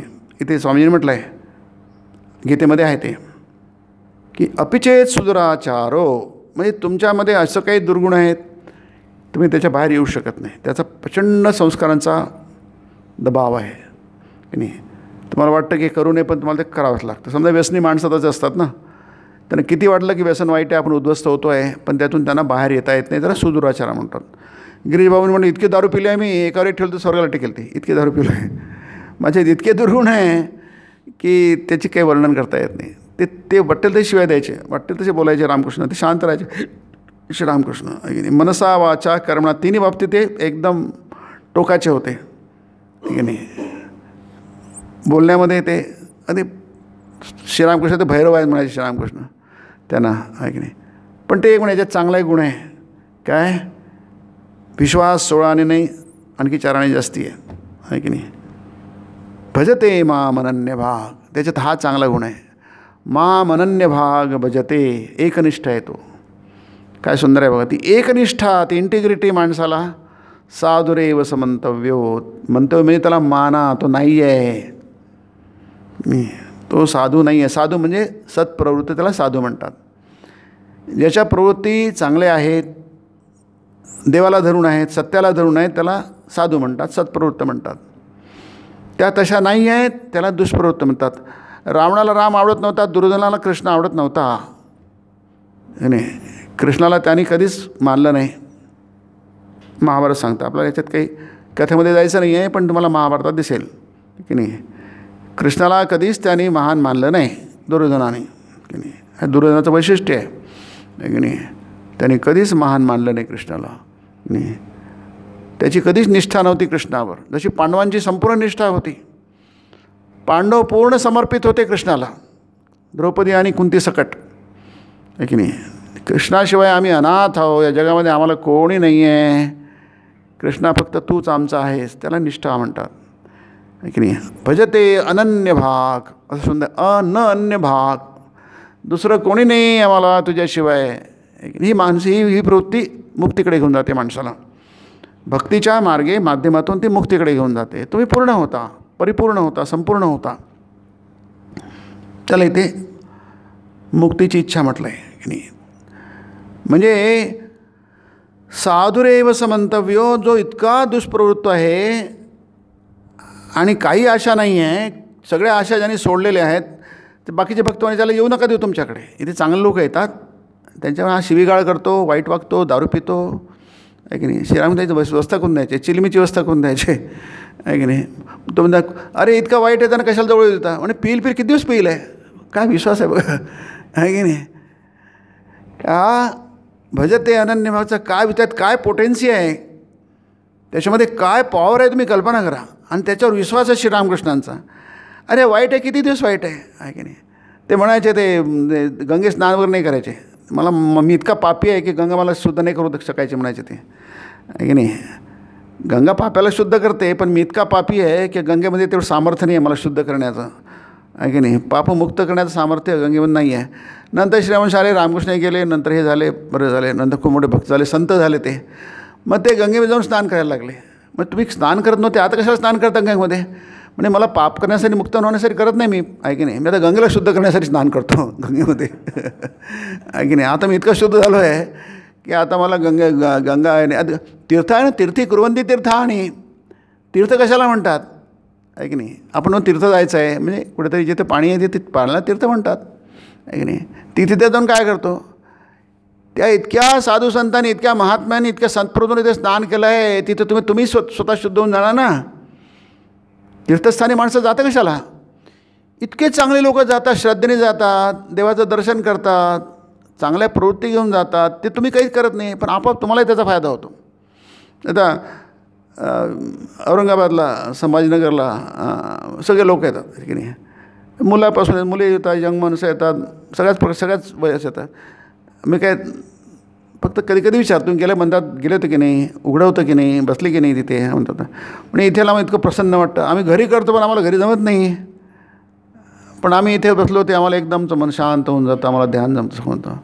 पण घरी काय जमत नाही, इथं काय जमतं आहे की नाही. असं का होतं, त्याला स्थानाचं महत्त्व असतं आहे की नाही. प्रत्येक ठिकाणचं महत्त्व असतं, तिथलं ते वातावरण तयार करतं आहे की नाही. तुम्ही हॉस्पिटलमध्ये गेले, तिथे शोकाचं वातावरण असतं ना. तिथे तुम्ही काय शोकच असतो, तिथे आजारी लोक असतात, दुःखी लोक असतात, जन्म मृत्यू जरा व्याधी तिथे असतं ते की नाही. तुम्ही स्टेडियममध्ये गेले, क्रीडास्थळी गेले, तर तिथे लोक हसत असतात उदाव. ते तसं वातावरण असतं. बाजारात वेगळं वातावरण असतं ना, थिएटरमध्ये वेगळं वातावरण असतं आहे की नाही. प्रत्येक ठिकाणचं वातावरण वेगळं असतं, कारण ते वातावरण तयार झालं असतं, तितक्या लोकांनी तयार केलं असतं. तसंच चांगल्याच स्थानी ते वातावरण असतं आणि त्यामुळे तुम्हाला त्या वातावरणाचा फायदा होतो, आपोआप फायदा होतो. तुम्ही काही करत काही नाही, तुमची काही सामर्थ्य नाही आहे, पण तिथे गेल्यामुळे तुम्हाला त्याचा उपयोग होतो, आपोआप उपयोग होतो. आता समजा इथं अभ्यासिक आहे, घरी अभ्यास करता येतो. इथं सगळे लोक अभ्यास करत असतात, तुम्हाला वाटतं राज आपण अभ्यास करायला पाहिजे. आपोआप त्या मनामध्ये, तुमच्या मनामध्ये ते सामर्थ्य निर्माण होतं. तर तुम्ही जिममध्ये गेले, आता 50 लोक तर जिमवर काही वेगवेगळ्या प्रकारचे कसरती करत आहेत की तुम्ही नुसतं आपल्या काही मित्राला भेटायला गेले तिथे, तुम्हाला काही जिममध्ये करायला नाही. पण ते इतके 50 लोक जिम करताना पाहून, आपले ते बायसेप्स तयार करताना पाहून, 6 पॅक तयार करून पाहून तुम्हाला वाटतं अरे आपल्याला करायला पाहिजे, एखाद्या दिवशी आपण पण येऊ इथे, आपण काहीतरी करू. इच्छा निर्माण होते बघा, नुसतं तुम्ही उभे राहून इच्छा निर्माण होते. इतकं सामर्थ्य असतं त्याच्यामध्ये नाही. म्हणून साधुरेव समंतव्यो सम्यक व्यवसितो ही सहा, हा विषय स्वामींनी आज पूर्ण अध्यायामध्ये छान मांडलेला आहे की नाही. याचं कारण काय, सम्यक व्यवसितो, व्यवसिता म्हणजे निश्चय, त्याला व्यवसाय म्हणतात. स म्हणजे तो, त्यांनी जो विचार केलेला आहे तो चांगला आहे, सम्यक आहे. सम्यक म्हणजे योग्य, करेक्ट, तो करेक्ट आहे, तो तसा नाही आहे. लक्षात घ्या, तो दुराचारी आहे, अपेक्षे दुराचार, दुराचारी शब्द मराठीत पण आहे की तो, त्याचं वर्तन वाईट आहे, त्याचे विचार वाईट आहे, त्याचं बोलणं शिबिगाळ करतो आहे, काहीच चांगलं नाही आहे. परंतु एक शब्द भजते अनन्य भाग, आणि दुसरं म्हणजे ते सम्यक व्यवस्थित आहे, त्याचा निश्चय. हा भजते, भगवंताची भक्ती, सत्यावर प्रेम आणि तुमचं केलेला करेक्ट विचार, निश्चय, हा तुम्हाला काय करून क्षिप्रम भवती धर्मात्मा. तुम्ही दुराचारी आहे, दुरात्मा आहे, तर धर्मात्मा होऊन जाणार. क्षिप्रम, वेळ नाही लागणार. किती काय सामर्थ्य असेल बघा तुम्हाला. जे गोष्ट तुम्ही किती करून कष्ट करून जमणार नाही ते आपोआप जमते. दोन गोष्टी, कृपादेवाची आणि तुमचा निश्चय. तुम्ही बरोबर निश्चय केला आहे, तुमचा विचार योग्य आहे, तुम्ही योग्य गोष्ट ठरवली आहे, त्याचा परिणाम, त्याचं फळ मात्र महान आहे की नाही. तुम्ही दुरात्म्याचे धर्मात्मा होता म्हणजे तुमची दुष्प्रवृत्ती आहे ती दिसून जाते. नाही तर रावण कधी रावणच राहील नाही. मी तुका रावण काय राम होणार नाही, दुर्योधनच राहणार. शेवट पण दुर्योधन नीट नाही झाला. तो अगदी मराला टेकला, त्याची मांडी फोडल्या गेली, उर्भंग पर्वत आहे, सगळं झालं. तिथे पांडव आहे आणि तिथे आता मरताना तो कृष्णावर वाटेल तेवढं तोंड सुख घेतो आहे. लक्षात घ्या, शेवटी थोड्याच वेळाने तो शेवटचा श्वास घेणार. पण त्याचा जो घमंड आहे, गर्विष्ठपणा आहे, त्याचा जो अहंकार आहे आणि त्याचं व्यक्तित्व आहे, त्यात काही बदल झाला नाही आहे. त्याचं असं म्हणतात माणसं शेवटी बदलून जातात की ते आता काय आपण खरोखरच, त्याला कळतं की आपण खरोखर सगळं नीट जगलो नाही असं त्याला कळतं. पण दुर्योधनाला नाही आहे. दुर्योधन किती वाईट होतं लक्षात घ्या. त्याला आपण वाईट जगलो, आपलं वाईट केलं, आपलं चुकलं, काही समजतच नाही. तो तेव्हाही म्हणता नाही मी बरोबरच होतं, कृष्णा तू चुकला आहे. तो वाटेल तशी शिवाय देतो कृष्णाला त्या ह्याच्यामध्ये. तू कपटी होता, लय होते, माया शब्द वापरला आहे तिथे महाभारतात. तो माया शब्द वापरला आहे. तू कपट केला आहेस, मला समजलं नाही काय. तू युद्ध 18 दिवस नुसतं कपट केलं आहेस आहे की नाही. भीष्माला तू कपटाने मारलं, द्रोणाला कपटाने मारलं, कर्णाला कपटाने मारलं, जयद्रथाला कपटाने मारलं, सगळ्यांना मलाही कपटानेच मारलं. सगळं 18 दिवस तू कपट केलं आहे. त्याला माया शब्द वापरला आहे. माया म्हणजे कपट की नाही, असं केलं आहे. आणि गंमत म्हणजे दुर्योधन किती महान गोष्ट बोलतो. आकाशातून पुष्पवृष्टी, देवता पुष्पवृष्टी करतात, पांडवांचे मानाखाली जातात, आम्ही खरोखर कपट केलं आहे म्हणून. त्याला म्हणतात सत्प्रवृत्ती संपन्न आहे की नाही. दुर्योधनाला कधीच पश्चाताप झाला नाही आहे. माझी चूक न वागलं असं म्हटलंच नाही, बरोबरच वागलो, माझं काहीच चुकलं नाही. धृतराष्ट्र म्हणून माझं काहीच चुकलं नाही आहे. धृतराष्ट्र म्हणतो माझ्या पोरांचंच राज्य होतं की ते.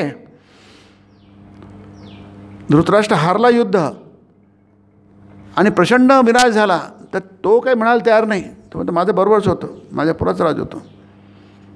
म्हणजे त्याला कधीच वाटलं नाही माझं चुकलं म्हणून.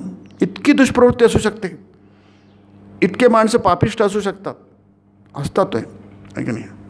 अर्थात कृष्णाने उत्तर दिलं मग त्याला म्हणजे आहे की नाही. कृष्णाने फार सुंदर उत्तर आहे. मला वाटते प्रत्येकाने वाचायला पाहिजे कृष्णाचं उत्तर. फार सुंदर. कृष्णाची काही भाषणं कृष्णाची फार प्रसिद्ध आहेत महाभारतातली. ते सभेमधलं भाषण फार प्रसिद्ध आहे, जेव्हा तो दूत म्हणून गेला होता. आणि हे भाषण फार प्रसिद्ध आहे कृष्णाचं आहे की नाही. त्यातलं एक फार महत्त्वाचं, मी त्याचा उल्लेख कधी कधी करतो आणि तो उल्लेख फार महत्त्वाचा आहे. कृष्णाच्या मोठा आहे 2-3 अध्याय, पण आता एक फार महत्त्वाचा आहे. तो म्हणतो दुर्योधन सगळे दोष वाचतो तो.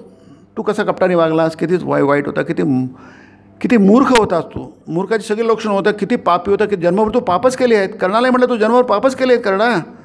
कोते गता धर्म, तुझा धर्म कुठे गेला, तू कधी धर्माने वागलास कुठे आहे की तुला धर्म तुझा साहाय्याला. नीच लोक जेव्हा संकटात सापडतात तेव्हा त्यांना धर्माची मदत पाहिजे असते आहे की नाही.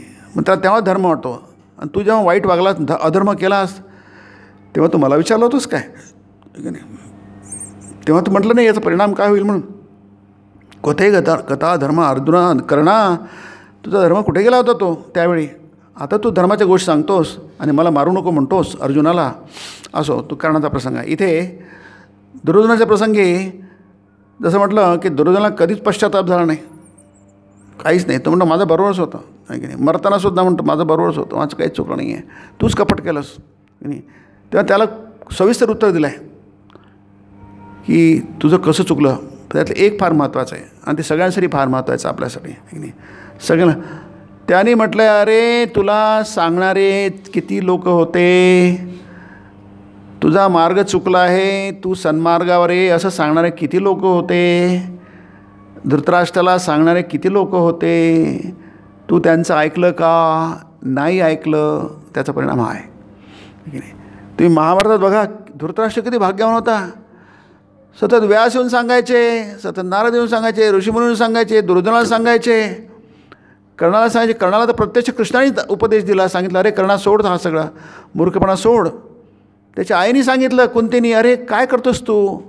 त्याच्या वडिलांनी सांगितलं सूर्याने अरे काय करतोस तू, आपल्या आईचं ऐक. कर्ण कोणाचंच ऐकत नाही, दुर्योधन कोणाचंच ऐकत नाही, धृतराष्ट्र कोणाचंच ऐकत नाही. महाभारत पहा तुम्ही, फार सुंदर आहे ते. रावण कोणाचंच ऐकत नाही. रावणाला सुद्धा सगळ्यांनी सांगितलं, त्याच्या सासूपासून त्याच्या सासऱ्यापासून सगळ्यांनी, भावांनी, बायकोनी, सगळ्यांनी सांगितलं हे सोड, हे बरं चुकतंय तू सर्वनाशाकडे चाललेला आहे. पण त्यांनी ऐकलेलं नाही. यालाच मूर्खपणा म्हणतात, आहे की नाही. मूर्खांची 5 लक्षणं आहे मुख्य, त्यातलं हा एक लक्षण आहे, कोणाचं ऐकत नाही. महान लोकांचं ऐकलं, डोळे झाकून ऐका. एक चांगला माणूस, विश्वासू माणूस, सत्प्रवृत्त तुम्हाला काही सांगत असेल ना, कृष्णासारखा महापुरुष जर कर्णाला सांगत असेल कर्ण हे असं कर, असं करू नको, मग तुला काय वाटते महत्त्वाचं नाही, त्याचं ऐक. सगळी जबाबदारी कृष्णाची की नाही. जे काय असेल त्याचं वाईट बघायला त्याच सगळी जबाबदारी कृष्णाची.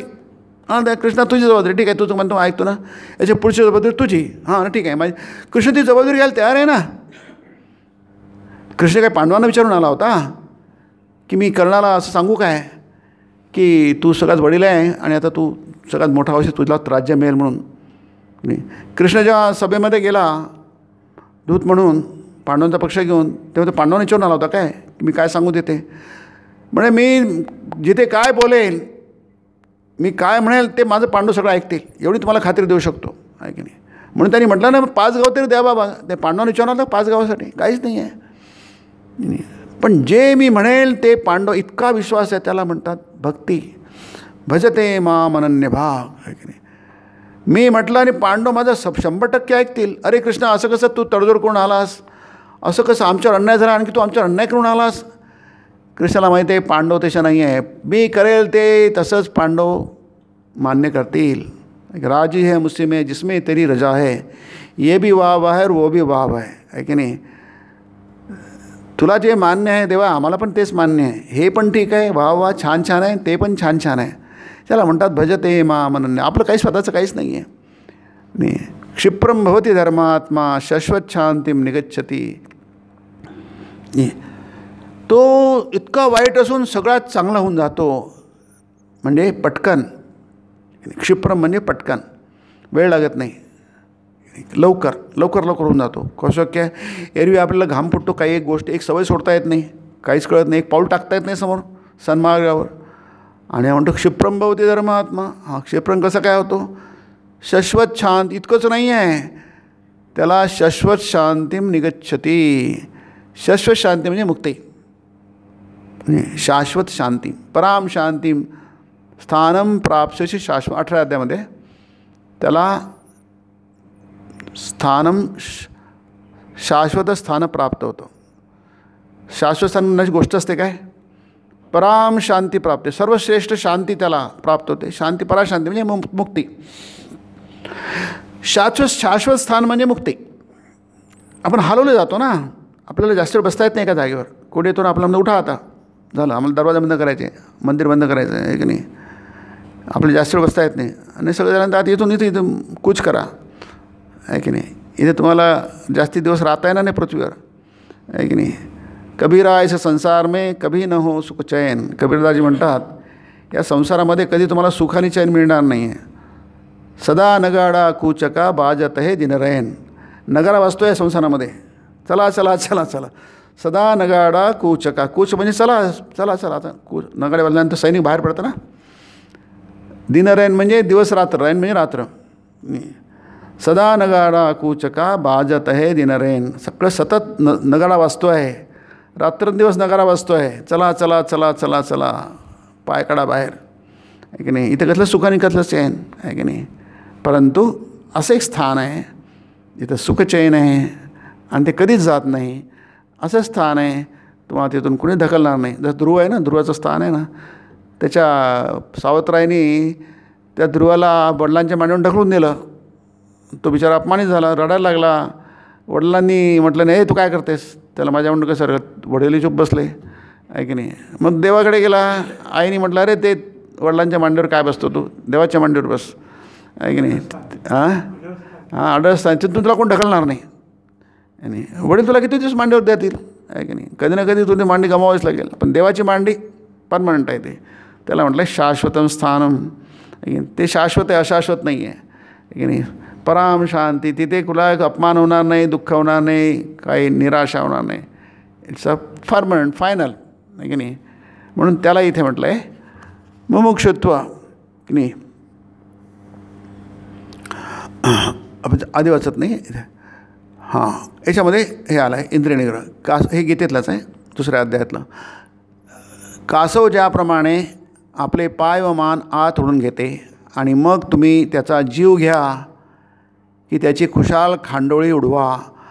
आपली मान व पाय बाहेर काढायला ते रिकामे नसते. कासवाचा स्वभाव असतो, कासवाने एकदा आपले ओढले मग तो बाहेर काढत नाही. त्याचप्रमाणे स्वतःच्या कार्यहेतूवर आणि समस्त इंद्रियांवर ज्याला संयम साधला आहे अशा माणसाचे चारित्र्य कायमचे सुप्रतिष्ठित होऊन जात असते. त्याचा स्वतःच्या अंतस्थित समग्र शक्तीवर ताबा चालत असतो. आपला ताबा आपल्यावर नाही आहे. आता आपल्या शक्ती आहे, वेगवेगळ्या शक्ती आपल्याला वेगवेगळ्या ठिकाणी घेऊन जातात. काही कुमार्गावर, काही सुमार्गावर, सन्मार्गावर आणि हां. परंतु आपला त्याच्यावर कंट्रोल नाही आहे, आहे की नाही. आपलं काहीच करता येत नाही.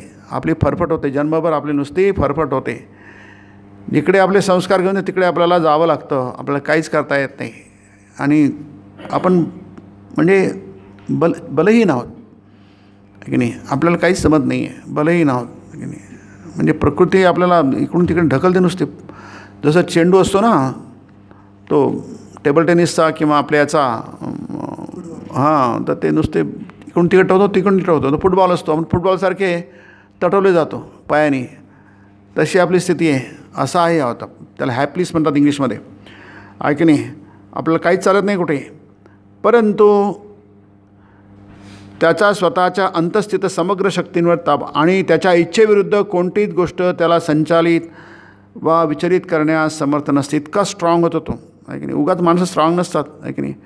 जगात काही लोक खूप वाईट असतात कारण त्यांना वाईट प्रवृत्ती इतक्या बाध्य करतात की त्यांना चांगलं काहीच करता येत नाही. तद्वतच इतक्या माणसाचे संस्कार चांगले असतात की त्याला वाईट करताच येत नाही. किती प्रयत्न तर वाईट. म्हणून संत आहेत बघा, तुम्ही संतांचे जीवन बघा, वाचा, त्यांचा अभ्यास करा, चिंतन करा. ते चुकच करत नाही. त्यांच्यात काही त्यांना दाखवता नाही हे त्यांचं चुकलं, हे बरोबर नाही, तर दाखवताच येणार नाही. मला कसं ते त्याने ते जन्मभर कमावलं आहे, तपस्या आहे ती, नाही. म्हणून स्वामींचं वाक्य फार सुंदर आहे. त्याच्या इच्छेविरुद्ध कोणतीच गोष्ट त्याला संचालित व विचलित करण्यास समर्थ नसते. सतत सच्चिंतन करीत गेल्या कारणे शुभ संस्कार मनाच्या पृष्ठभागावर सदा विचरण करीत राहिल्यामुळे सत्कार्य करण्याची प्रवृत्ती सबल होते. तुम्हाला सत्कार्यच करावं लागेल. दुष्कार्य, वाईट कार्य घडणारच नाही, तुमच्याकडून होणारच नाही. कारण सत्कार्य करण्याची, बोलण्याची, मनात विचारण्याची इतकी स्ट्रॉंग प्रवृत्ती निर्माण झाली आहे की तुम्हाला त्याच्याविरुद्ध काही करताच येणार नाही. जसं वाईट प्रवृत्ती त्याला लढता येत नाही, त्याच्याविरुद्ध लढता येत नाही, वाईट होऊ शकणार नाही. पांडवांचं उदाहरण आहे पण थोडं वेगळ्या प्रकारचं, आपण यावेळी नाही बघणार, पुढच्या वेळी बघण्याचा प्रयत्न करू, आहे की नाही. त्यांना वाईट वागते, असभ्यपणे वागू शकत नव्हते पांडव.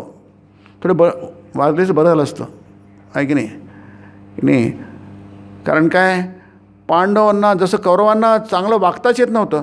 एक उदाहरण आहे ना, एकदा म्हटलं दुर्योधनाला की जा तू कुठं जाऊन एखादा वाईट माणूस चांगला माणूस बघून ये, अशी गोष्ट सांगतात ते.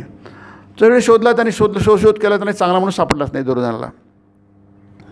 कारण तो इतका वाईट होता की त्या जगाला फक्त वाईटच लोक दिसतात. पोलिसांना सगळेच अपराधी दिसतात, चोरच दिसतात, लफंगे दिसतात. तसं दुर्योधनाला वाईट माणूस चांगला माणूस मिळालाच नाही. युधिष्ठिराला सांगितलं तू जाऊन एक वाईट माणूस बघून ये. त्यांनी सगळं बघितलं, वाईट त्याला दिसलाच नाही कोणी. तर सगळेच चांगले दिसले. चांगल्या माणसाला सगळं चांगलं दिसतं, वाईट माणसं सगळंच वाईट दिसतं. पण इथे मला म्हणायचं आहे की युधिष्ठिराला वाईट चांगलं दिसतं खूप चांगलं. तो खूप फार सभ्य माणूस होता, फार महान होता. त्याला म्हणून धर्मराज म्हटलं आहे की नाही. परंतु त्याला दुर्योधन वाईट दिसलं बरं झालं असतं की नाही. हे जे कौरव आहे ना, हे जर वाईट दिसले असते यांचे तर ते बरं झालं असतं, एवढं महाविनाश झाला नसता. त्यांची जागा त्याला दाखवता आली असती.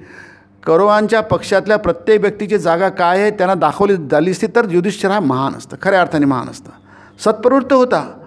पण कृष्णाचं काय फरक आहे. कृष्णाला तो महान आहे, फक्त महान नाही आहे, त्यांनी प्रत्येकाला जागा दाखवून दिली आहे. युधिष्ठिर धर्माची जागा दाखवून दिली आहे, कर्णाची जागा दाखवून दिली आहे, भीष्माची जागा दाखवून दिली आहे, द्रोणाची प्रत्येकाची जागा दाखवून दिली आहे, कंसाची जागा दाखवून दिली आहे त्याची काय म्हणून आहे की नाही.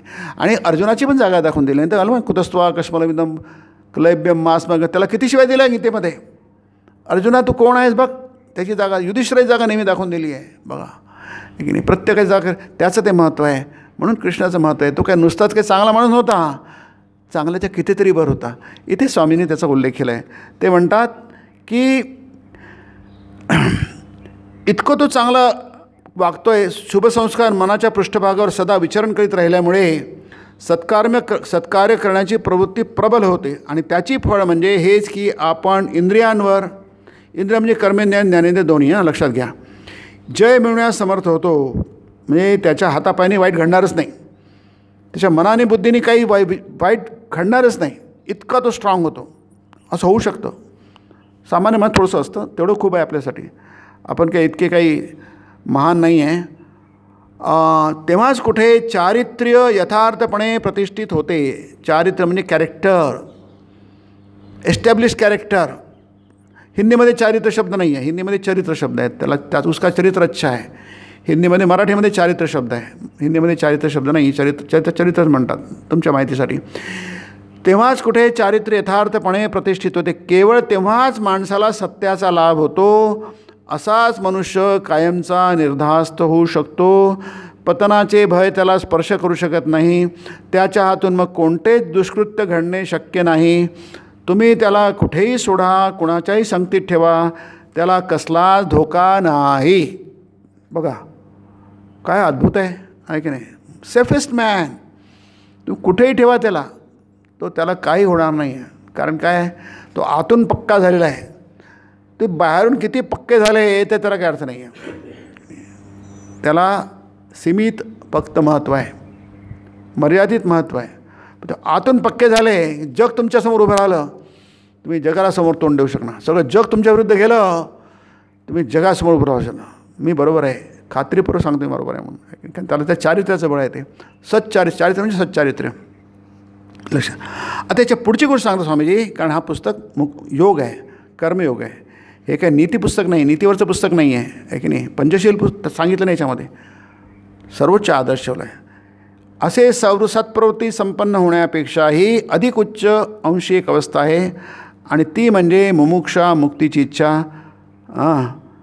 तुमच्या हे अर्थात स्मरणात असेल की या साऱ्या भिन्न भिन्न योगांचे एकमेव लक्ष्य आहे, आणि ते म्हणजे आत्म्याची मुक्ती. मुक्ती व्हावी free. This is the whole of religion. Books, temples, churches, ceremonials are but the secondary details. बाकी धर्माच्या ज्या इतर गौण, त्या सगळ्या गौण विस्तारित गोष्टी आहेत, त्या हव्यात. त्यामुळे तुम्ही मुक्तीकडे जाणार, पण त्यालाच घेऊन बसले तर ते काही तुमचं ध्येय नाही आहे.